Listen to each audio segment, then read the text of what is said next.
On this episode of Star Trek Universe, we are reviewing Picard 2x03, Assimilation, right after these very important words from our very mysterious sponsors.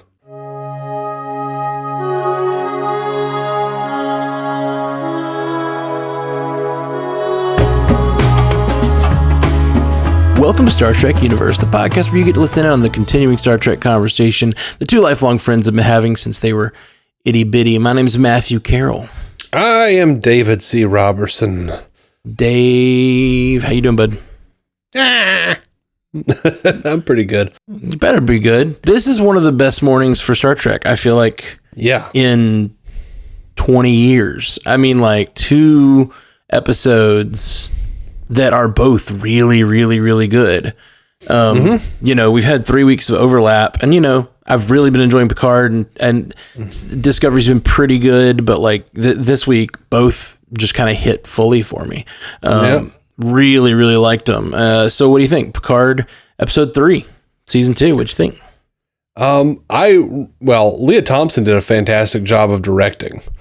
Did you notice that was Leah Thompson directing? No, I did not know that. Yeah, Back to the Future, man. Caroline in the City. Yeah, I know Leah Thompson well. That's great. That's really, really cool. Yeah, I think she did a fantastic job.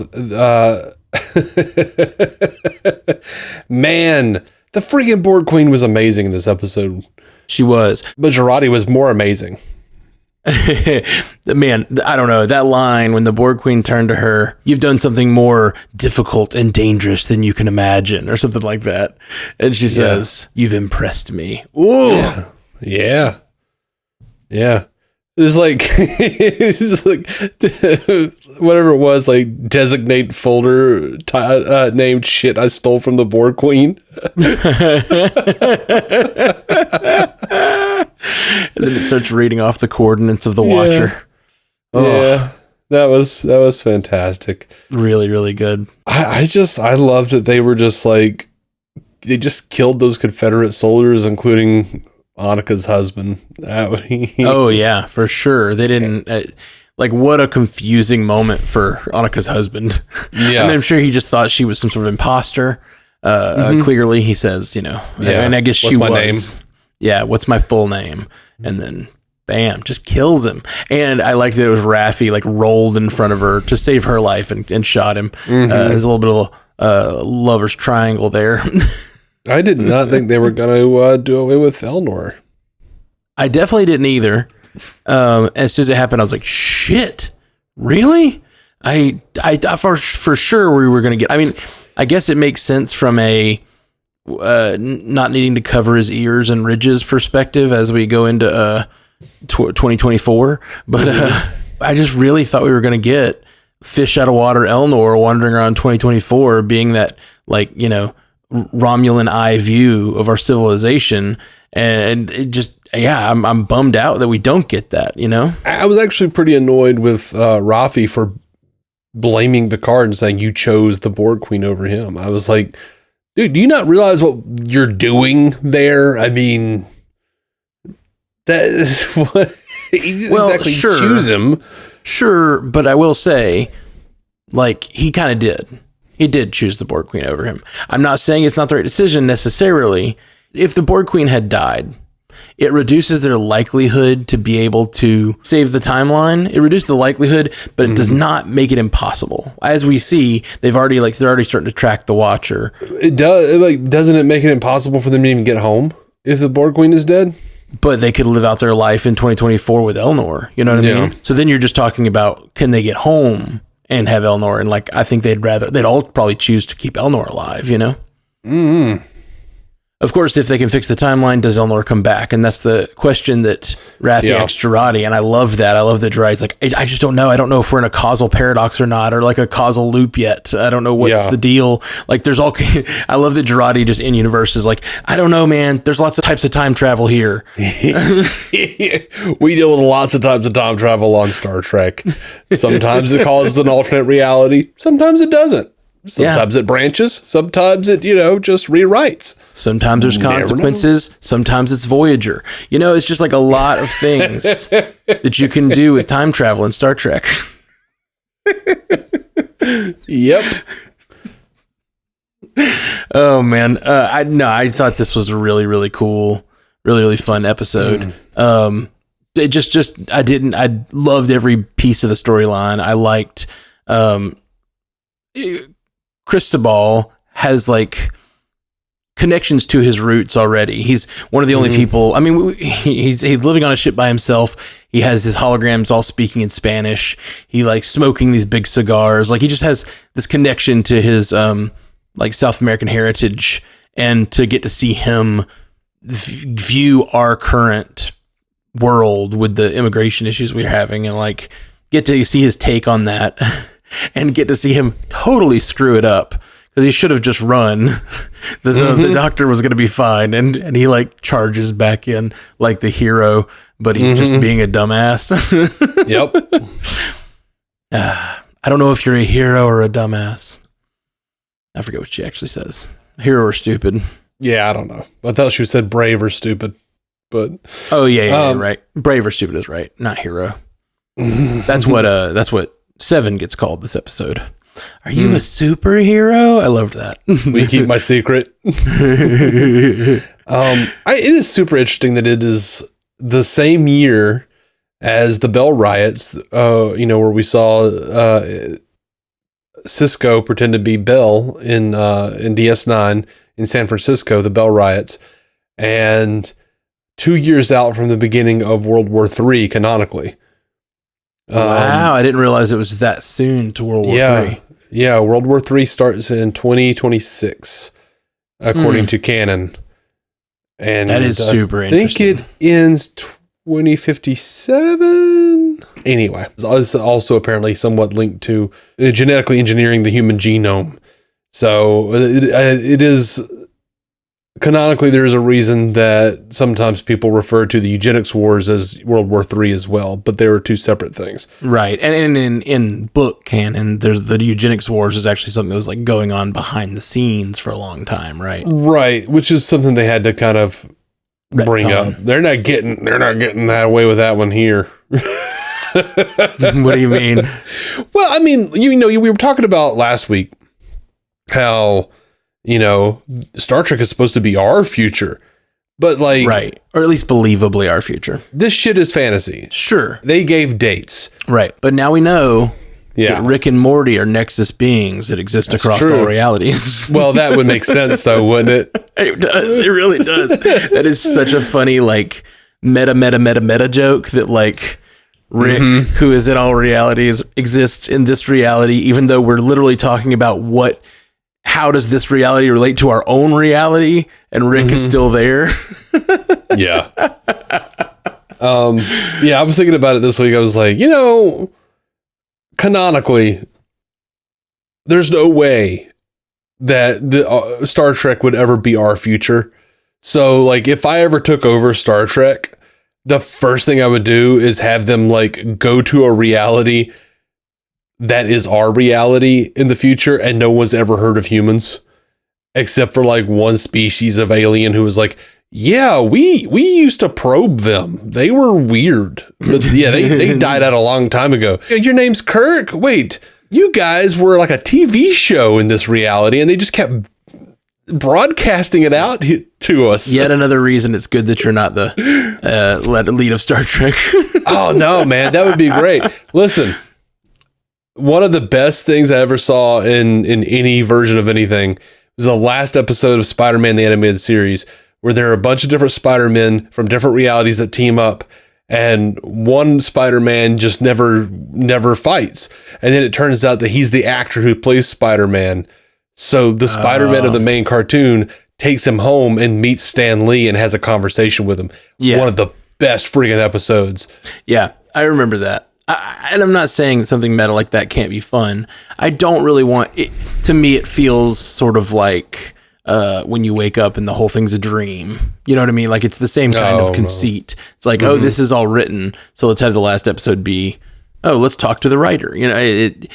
That's kind of fun for a comic book, and it is definitely like fun to like reference Stan Lee or whatever, and like give him the homage to him being the writer and all that stuff. Like I love that. But in this case, if they did that to the universe, our prime universe of Star Trek, I'd be pissed. That was a real thing that they were talking about doing on DS9. Sure. Yeah. Well, yeah. No. With Benny. Right. Yeah. I do know that. And I don't know how I would have felt. Very glad they did not do that. I love the Benny stuff, but I love that for a minute, maybe it could be all in his head, but I would never have wanted them to do that to Star Trek as a whole. And I do like the idea that Star Trek could be our future. Now, we are at a weird impasse where we are really getting up on, like, because it's time for World War III. So, like, I mean, things are up in the air. You could see it, but like, our world is about to cross that Rubicon where it's like, okay, it didn't. The World War III didn't happen. The nuclear wars didn't happen. Hopefully. Please calm down, Putin. But like, it's unlikely that it is likely that soon it will be completely impossible for you to headcanon anything that makes our world the same as Star Trek. Right. Which is my point. Yeah, no, I get that. But I really love the idea because it's the hopeful future. This is the hopeful future of now, Now, one of the things they might do here, what if they stop World War III here? You know what I mean? Like, what if that's part of this? What if they change the prime timeline to be a little different? What if this is why Discovery looks different? Yeah. I'll take it. Give me that canon. That would be fun for me because I think like you're not destroying the Star Trek timeline. You're changing it in some key ways where the old timeline exists, but now the new timeline, let's say they bring it in like where we know nothing about the next 100 years and Star Trek can now exist in our universe for the next 100 years without feeling needing to be reset or whatever. I love the idea that everything did happen and had to happen for everything that is now happening now. Like I love that idea. So like everything is canon and nothing is canon, and I dig that. Like there's something weirdly comforting and freeing about that. Yeah, you can have a new universe. I mean, it's the Kelvin timeline thing where like this universe can be totally new, but also, I mean, it's weird though. Like these are the head of this is who did the Kelvin timeline, right? Like kind of. Sort of. I don't know. Kurtzman was a writer. Yeah. Right. He was one of the writers on the Kelvin timeline. And now he's the showrunner of these shows. Not the showrunner, but is he the showrunner of Picard? No, he's Terry Matalas, who did 12 Monkeys. The TV show or the movie? The TV show. Okay, I thought so, but I wasn't sure. I believe. Gotta be. The guy who did the movie's gotta be on up there now. Yeah. So he was the showrunner for that. He's the showrunner here, taking over for Michael Chabon. But Kurtzman is in charge of the franchise. Man, now you got me cooking in my brain because you just made me realize that this story we're talking about all this alternate timeline. How do you change the future? Can you change the future? Will we change the future? All this stuff. And we're talking about a guy who directed or was the showrunner for 12 Monkeys.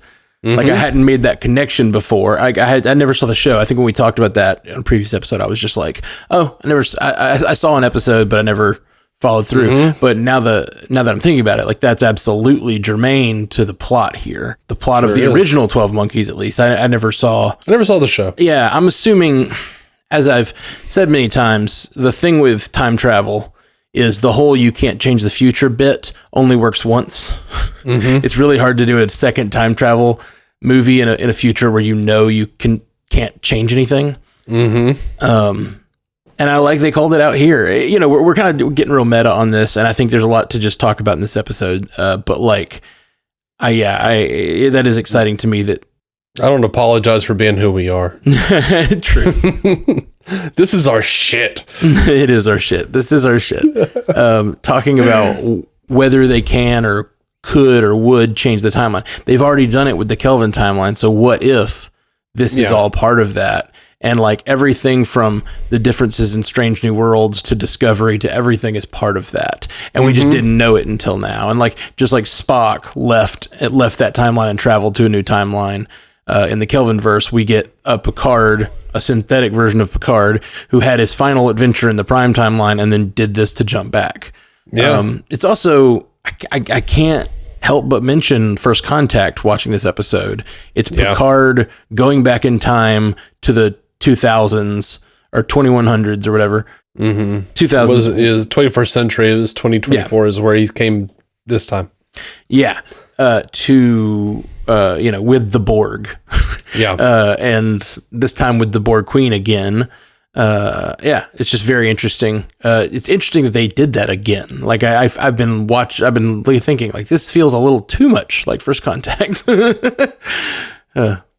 I didn't think it felt very much like First Contact. It really did feel like Voyage Home or Agreed. That whatever, I can't remember, future tense or whatever it was called on Voyager. Rios meets the nice girl.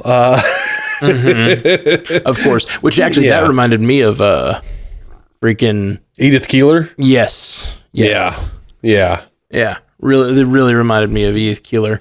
I was like, oh gosh, she's like, she's gonna die. She's gonna die or be an ancestor. Like that's the. Ooh. Nothing romantic happened. I know. You just kidding. But I was already kind of shipping them in my head, and when you said it, I was like, oh. You're like, all these visions I've been having were wrong. All like these fantasies. Not inaccurate, but morally wrong. Yeah.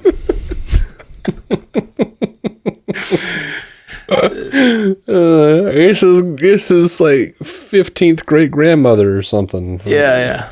Could be. It could be. Of course, nothing will ever top Trials and Tribulations with Bashir in the turbo lift talking. Is like, wait a minute, no one knew my grandfather. My great grandfather. What if I'm supposed to be my own great grandfather? He's like, Julian. All right, Chief. So but when you get back to the future and I don't exist. Just like the little smile on O'Brien's face. Yep. It's really good. Really God. good. So, I enjoyed all the Rio stuff and him getting to like connect with people from our time or close to our time. And but the Assimilation plot line. I mean, this episode's called Assimilation. Dude, Alison Pill killed it. Yeah. Ooh. Whoever conceived of that scene, like the idea that you're listening to someone speaking from their subconscious as they're being assimilated. That's so terrifying and fun and like just an interesting view of that, you know? Yeah.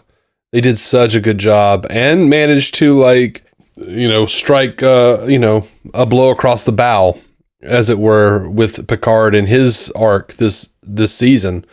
With her being like, you pretentious old prick, like shutting people out and stuff. And she's like, "Whoop, different room." Yeah, that room. She's harboring some feelings. Yeah, man. Like she thinks of him as a father, but also, like many of us think about our fathers, a pretentious old prick. Yeah, who you want to disobey. Yeah, I sort of want to disobey you just for fun. Yeah. I liked that what led to her like kind of giving into the assimilation was the sadness room, as it were. Yeah. As she described it. That was really affecting. Like, yeah, it's good, man. And effective to put into perspective exactly the kind of person or entity the Borg Queen really is. Like, because she doesn't begin the true assimilation. She's just an observer until she gets to that sadness room, and that's where she starts to take over because she like uses that sadness room to like break your will and make you, because Jurati's talking about like, I just want to sleep to death. Like, oh my God, it was very powerful. It's clear that that's a way, we've always looked at the Borg as this sort of sad, it's very sad to be a Borg. And now we hear from the eyes of Jurati, like what it is to be taken over and like how the Borg Queen convinces her to give up. And it's just so sad. So it's like finds her saddest point and makes her like sort of perseverate there until she like, comes to like, I give up, you can have me. And it's just, woo, that was rough. Another thing about the Borg Queen that I found interesting was her thing about, she says something, I long for a chorus of thoughts to drown out this gnawing silence. Yes. I know that's sort of the whole idea of every Borg. Once they're part of the collective, they long for the chorus of voices. But it kind of gave me this idea that like maybe the Borg Queen herself, this sort of malevolent force that we've watched in all these different shows, is just sort of like a lonely person. It reminded me of every, I don't know if you have this, but I definitely have this inside, and I think a lot of us do.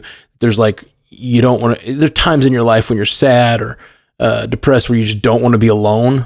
You know what I mean? Like you don't want to let the sadness in, so you kind of spin up whatever you got to do to keep some sort of input in your face. Watching TV, listening to the podcast, keep something going all the time, so that you don't have to, don't have to feel, as it were. I usually embrace the sadness. Weirdly, like sometimes I just know that sometimes I have ADHD, and I get the feeling of like I need voices, I need things to drown out the gnawing silence. I get that part of it, but like I need to multitask or something. Right. But then like a good example, like my wife was out of town for 10 days straight, like in a row, and I was home alone, and I just like at some point I just found myself weird, and I never eat at the table, but I was just eating soup at the table, staring at the table like an old person staring out the window or something. And I was just like incredibly sad and just like not watching anything, just like sitting there staring at a table eating soup, man. And I realized tears were in my eyes, and I was like, dude, what am I doing? I got to snap out of this shit. But sometimes I just like let it take me for a while, because it's like, it's good to feel those feelings. Like, I don't think it's good to keep numbing ourselves with all this bullshit. I agree completely. It's great to feel your feelings and to know, we talked about it in the last episode, to know thyself, to know the depths of your feelings and what they lead you to, and the conclusions you find, and even just who you are. Like, it's great to do those things, but oftentimes we don't. Oftentimes we will bury ourselves in something else, activity, whatever, just to not think. And it just, that reminded me of that line about her wanting to drown the chorus of the gnawing silence. It's like, what is the Borg Queen scared of silence? Why is the Borg Queen scared of silence? Yeah. Does she have that same sort of predilection that we all do? And is that part of the voracious desire for, more input, more assimilation? I related more to the Borg Queen there than I wanted to, for sure.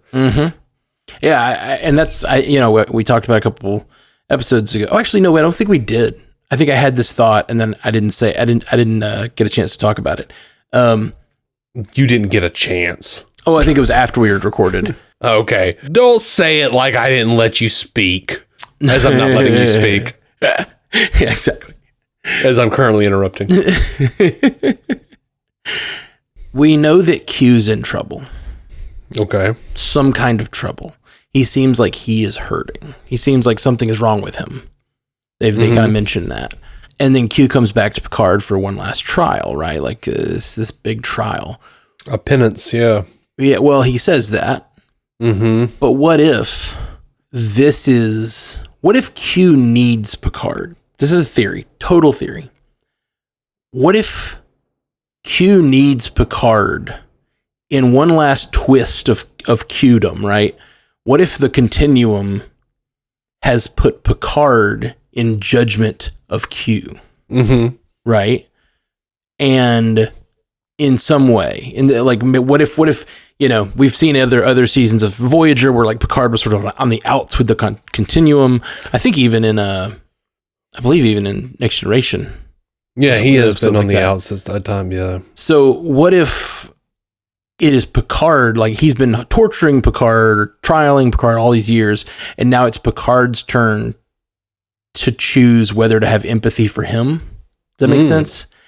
And as a way of preparing Picard to see if he can even have empathy for one of his greatest nemesis, he sends him through this adventure where he has the only way to achieve victory is to sort of really forgive and have empathy for the Borg. That's interesting, man. You've done it again. You have written a better show than they will actually make. I don't know. I just started thinking about like how he needs something. He clearly is coming to Picard in this moment. He needs something from Picard or something. He needs something from someone. And if it's Picard, and then he sends him on this very specific adventure with one of his greatest enemies. And we know from the Flash, the moment in the future that he's got a chance to make peace with that Borg Queen, possibly. And maybe even the Borg Queen has a chance to make peace with him. Maybe this isn't just for Picard, but also the Borg Queen to like learn about humanity and learn about them as individuals and start to value their individual nature.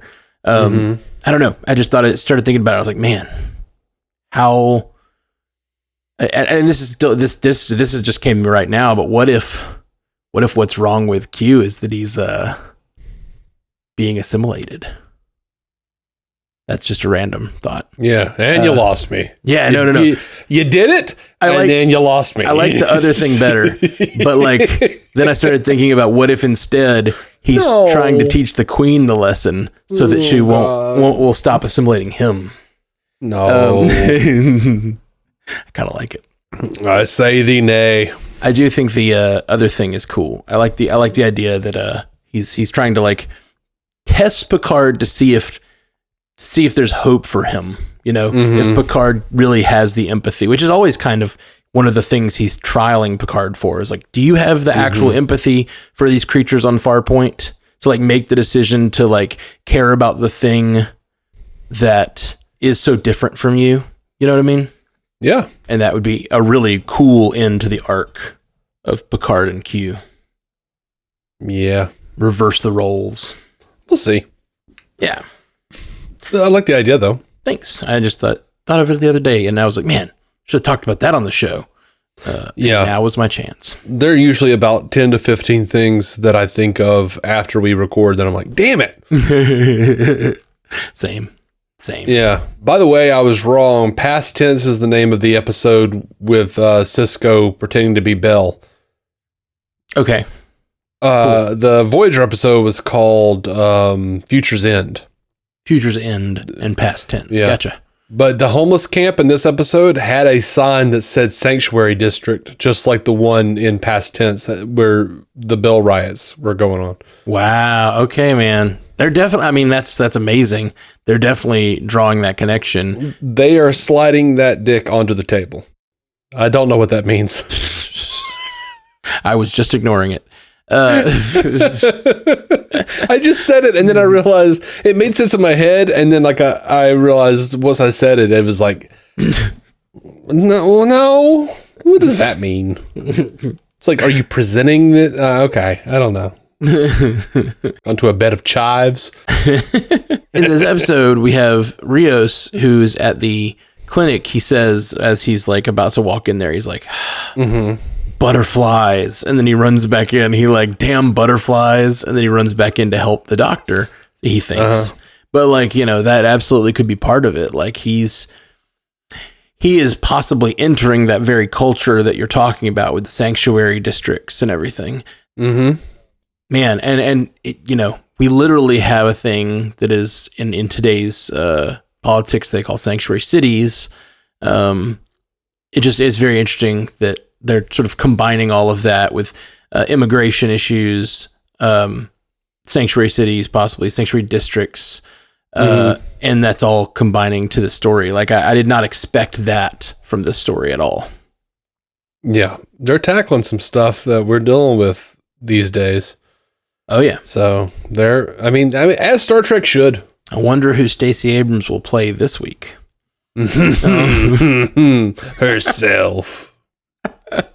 We see like the president's great ancestor. Great grandcestor? Is that what you said? I didn't, but I should have. All right. Well, any other things we missed in this Picard episode? The coordinates that the Watcher is at, is Pershing Square in downtown Los Angeles, which is 1.5 miles away from MacArthur Park, which is where Rafi got that blip on her tricorder for the alien signal. Okay. Cool. So that was kind of cool. Very, yeah. I wonder if they, something you always hear from like podcasters who live out in LA is how bonkers TV and movies treat LA geography. Mm-hmm. Like you'll see in a movie, I want to say Terminator is one of them, where like Terminator is chasing down Sarah Connor and like he's running through one park and then they cut literally like she runs around a corner and she's just on a different part of the city. That's like any LA person would recognize like, what is happening here? Like this isn't that's not even the same park at all. Mm-hmm. And I wonder if they'll try to do better with this than movie magic. Movie magic. I did like when we were talking about going back to are they going to rewrite canon here? Thinking about Elnor's medallion that says now is the only moment. It could just be like the most poetic way to say screw you and your canon. Yeah. Like whatever we're showing you is the only thing that's canon at the moment. Indeed. I loved that. I loved the now is the only moment thing. I did too. When I was writing the Star Trek albums, I wrote that song All We Have Is Now, which is based on Generations, which has the very same message from Kirk's perspective, living in the past, living in the future. Those things lead to your own downfall. You got to live in the moment. Time is the fire in which we burn. That's right. And it was even more poignant because he said burn and fire. Mm-hmm. It was. Wasn't it right after he finds out too? Yeah. About his family. He walks out there and then Soren's like, time is the fire in which we all burn. Mm-hmm. Hey, why not? Since we're at the end of this episode, I'm going to put that song at the end of the episode. Oh, okay. Thanks for your excitement for me. Thanks for your support, Dave. Yeah. I got whatever. For those of you who are new to the podcast, I've got 2 Star Trek albums that I wrote a few 2 years ago when Picard was coming on, and I did them here on the show. But I don't think I really ever dropped many of the fully produced tracks. I dropped like you didn't. It was the demos that I put here on the podcast, right? Yeah, they're all on Spotify and Apple and stuff now under the band name The Garage, and it's called Left to Burn. No, it's not. It's called Earl Grey Hot and Save Each Other. Those are the 2 album names. What are you referring to? There was something you made that was called Left to Burn or something. Oh, Left to Burn's my solo album. And that's another album you can find. Matthew Carroll, Left to Burn. Yeah, that's right. I have that on a t-shirt. Yeah. Yeah. Man, you did so much in like a short amount of time. I just got I'm like, yeah, that's right. Wait, no. Yeah, no, I did. Well, we were talking about the burn thing from Soren, and I was like, and that song, that is the chorus of the song. Some say time is the fire in which we all burn. Yeah, it's funny. Yeah. So anyway, I enjoyed this episode a lot. I love that cover of California Dreamin'. Oh yeah, that was real cool. I liked the modern cover of that classic LA song, Mm-hmm. I dug that. And it was just really nice to cut from the normal music of Star Trek into that to bring us into the past. I dug that. But oh my God, when I laughed so hard when the ship rocked and the freaking Borg Queen just tumbled over face first. Oh, I laughed too. That shit was funny. Yeah, it really was. What do you want? Legs for start. But when Gerard, she's crawling out of the rubble and Girardi's afraid of her. Mm-hmm. I was really happy because they went back to that amazing First Contact Borg music, that Borg theme that Goldsmith did. That bloom, bloom, bloom, bloom. Very cool. I didn't catch that. That's awesome. Yeah, notice stupid shit like that and go, it's a musical cue. No, that's great, man. I am bad at that. If it's not like every once in a while I'll be like, oh, I know that from somewhere, but I never catch where they're from. Very rarely. Yeah. Anyway, I don't really have much else. I was touched by Seven saying most strangers don't like me. Yeah. Yeah. I wonder what they're doing with her character, because Raffi says the thing. Yeah, she says that. She says most strangers don't like me. She also has the like, I think they're just playing with the idea that she's used to having the Borg implants and people being scared of her, like off the top of, and she sort of blames herself for that. Maybe, I don't know. I'm just spitballing here, but I think probably there's a little bit of internal, like, people don't like me, therefore it's my fault. And now she's realizing that like she's actually like a kind, good person, and these people don't like her because of prejudice. Yeah, that goes very much well with what she was talking about in the very first episode. And so, like, it's interesting to see her here without the Borg implants in 2024. And she's just like, a normal, kind person walking around the streets. And you're like, oh, Annika Hansen's actually like someone that people would like. It's the Borg's fault. It's like the Borg's fault and then people's prejudice about her ex-Borg status, I like it. I liked the episode. Me too. I can't wait to see next week's. We got we're down to 1 week. One a week now this week, though. So that's exciting. Yeah, I'm very excited about that. Yeah, as much as I love them to watch them and podcast them and try to get them out quickly is a little... Yeah. It's a lot of work. Yeah, it's a little hitch in my get along, man. I hear you. I was worn out. Well, thank you for joining us. And I'll, as I said, I'll leave the show with this song is called All We Have Is Now by The Garage, that I wrote a couple years ago when we were getting ready for Picard. It's about the generations, Star Trek generations. Jolan True. Live long and prosper.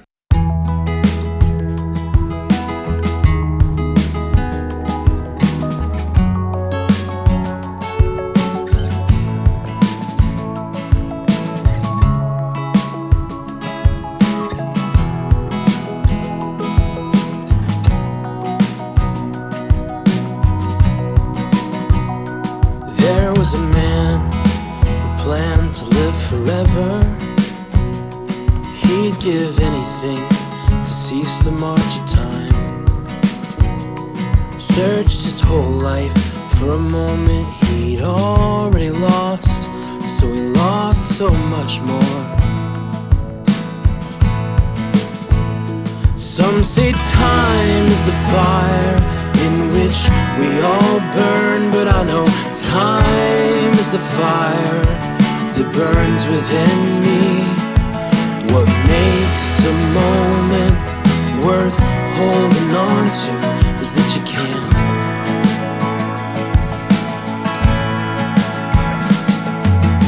Love and joy can be ever fleeting, and your happiest days can seem dead and gone. But if you hold too tight, you'll miss them next time they come. I've known loss, that's the cost of being open-hearted. And there are days to which I would return. Oh, but a life without pain is a life without joy. It's just a dream. Some say time's the fire in which we all burn, but I know time is the fire that burns within me. What makes a moment worth holding on to is that you can't.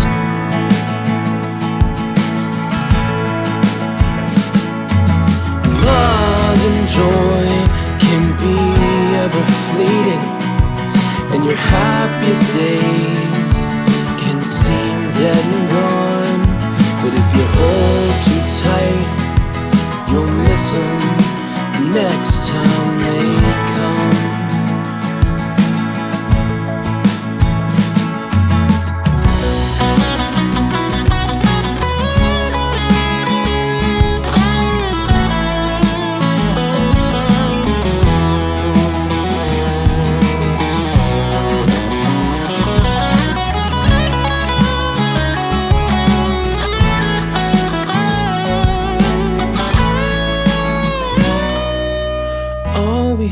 is now. This is the moment that we know a thing about. The past is just dreams and pictures in our mind that we cherish over time, but it's gone, and you can't get it back. All we have is now. Let tomorrow worry for itself. Just live each day and seize them as they come, and be just who you want to be. For tomorrow's uncertain. All we have is now.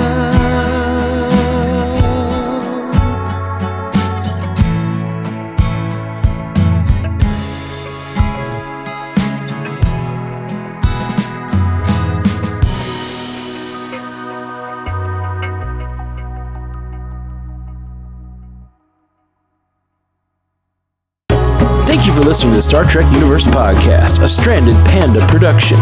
If you'd like to hear more from David C. Robertson, check out the DC On Screen podcast or maladjusted.tv for his web videos. If you'd like to hear more from Matthew Carroll, check out the Marvel Cinematic Universe podcast or listen to his music. Just search for Matthew Carroll anywhere you get music.